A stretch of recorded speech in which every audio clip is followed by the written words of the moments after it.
সালামু আলাইকুম, সম্মানিত ভিউয়ার্স। আমি আপনাদেরকে আজকে দেখাবো কিভাবে পিডিএফ ফাইল তৈরি করতে হয়। আপনার কন্ট্রোল পি দিবেন, করে দেব। আচ্ছা,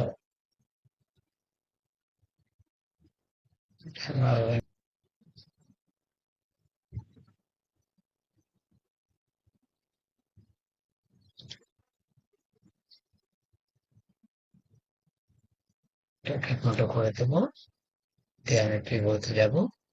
আপনারা দেখতে পাচ্ছেন, কে সেভ করব। এখন আমি এটাকে সেভ করব, এই জন্য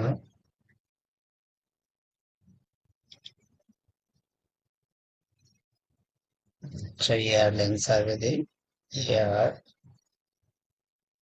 ইয়ার দিয়ে সেভ করলাম।